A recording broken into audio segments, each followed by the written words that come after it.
دلوں کو جوڑنے، سچ کو ابھارنے اور امت کو جگانے کا پیغام۔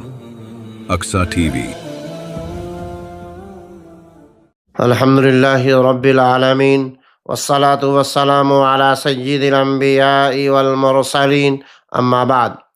میرے محترم بھائیوں اور بہنوں، ہم نے اب تک بات کی توبہ، دل کی صلاح، نماز، قرآن، ذکر اور اخلاق نبوی صلی اللہ علیہ وسلم۔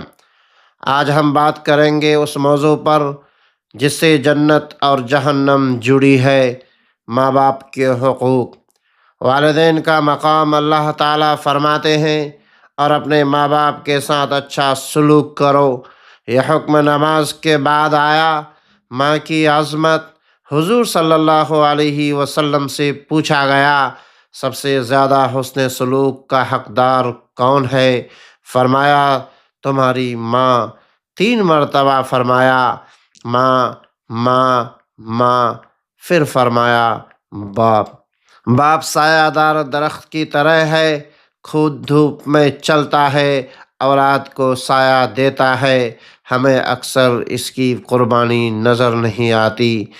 سچ بتائیں، فون پر دوستوں سے بات، خدمت کے بجائے غصہ، دعا کے بجائے شکایت، یہ بہت خطرناک ہے۔ والدین کی خدمت کی برکت یہ ہے کہ جو ماں باپ کی خدمت کرتا ہے اس کی عمر بڑھتی ہے، رزق میں برکت ہوتی ہے، دعائیں قبول ہوتی ہیں۔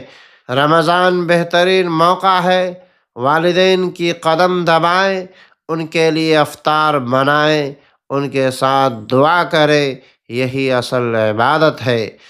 ایک نوجوان تھا، ماں بیمار تھی، وہ مصروف تھا، ماں دنیا سے چلی گئی، اب وہ روتا ہے۔ آج ہم عہد کریں، والدین کی عزت کروں گا، اونچی آواز میں بات نہیں کروں گا، خدمت کروں گا، دعا لیتا رہوں گا۔